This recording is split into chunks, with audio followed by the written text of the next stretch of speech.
Shalom, Pak Paul. Shalom Pak Pranapit. Iya, aduh. Pas apa yang diucapkan Pak Paul sesuai dengan tema.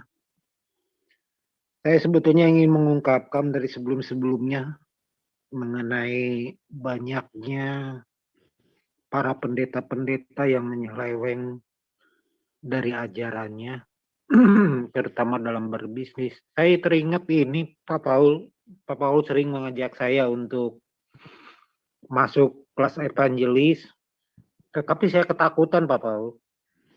Ketakutannya saya teringat dengan Matius 18, Pak Paul, yang menceritakan mengenai kisah anak-anak. Yang mana kalau di sini apabila kita menyesatkan anak-anak ini, lebih baik dia digantung batu kilangan dan dimasukkan ke dalam air.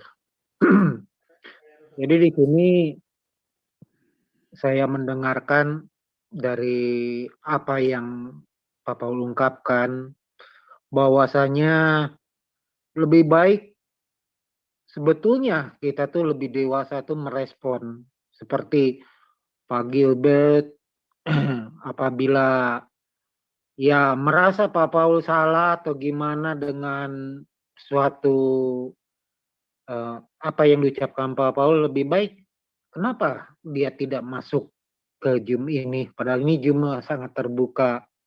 Andi Simon juga begitu, dia tidak mau buka Zoom. Demikian Pak Paul, cuma saya hanya ingin menambahkan Pak Paul mengenai hukum-hukum, sebetulnya kita semacam begini Pak Paul.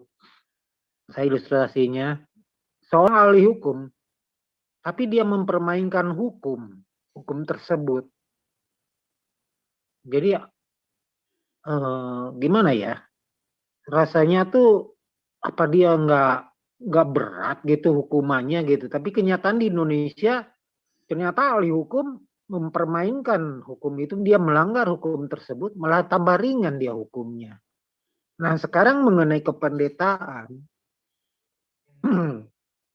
bagaimana hukumnya itu bagi para pendeta yang melanggar daripada ajaran daripada yang dia terima dari sekolah teologianya gitu, Pak Paul. Demikian Pak Paul, kalau bisa diutarakan juga mengenai hukum-hukumnya bagi mereka-mereka yang pelanggar-pelanggar hukum tersebut, begitu Pak Paul. Nah, di teologinya mereka dibolehkan. Teologinya Begitu. Bethel kan mengizinkan seperti itu. Salah satunya mengumpulkan uang itu sendiri, Pak Paul. Ya. Oh my God. Loh, memang kan teologinya Bethel kan boleh kan? Gereja diwariskan ke anaknya. Oh, memang boleh. Di dalam manajemen gereja kan ada, mereka kan ada pelajaran manajemen gereja kan. Dibolehkan. Gitu ya. Makanya Tapi kalau mengenai semacam mengumpulkan, berbeda kan kita dengan yang ada di Damaris ini kan? mereka memang gitu. Perpurian Perpuluhan itu masuk ke pendeta semua, masuk ke gembala. Nanti gembala yang membagi buat pengerja, terus 10% dari perpuluhan, 10% dari total penghasilan gereja masuk ke sinode, 10% lagi untuk diakonia. Jadi yang 80% itu masuk ke kas gereja, terserah, tergantung. Kalau gerejanya itu ada konsorsium, para orang-orang kaya itu yang modalin, ya artinya kan gini, itu kan bisnis kan. Mau bikin gereja, orang-orang kaya ini kumpul, oke saya bayari gedungnya sekian, saya begini-gini sekian, tapi nanti tiap kolektor saya dapat sekian. Itu ada juga, mereka bisa dan dibolehkan. Begitu. Ya, jadi kita nggak bisa, itu ya mengenai itu, kita nggak bisa pakai standarnya mereka. Standar mereka sudah beda. Makanya saya berani bilang, jangan-jangan Tuhannya Gilbert dengan Tuhan saya aja beda loh. Iya, iya. Jangan-jangan Tuhannya Gilbert dengan Tuhannya saya aja beda.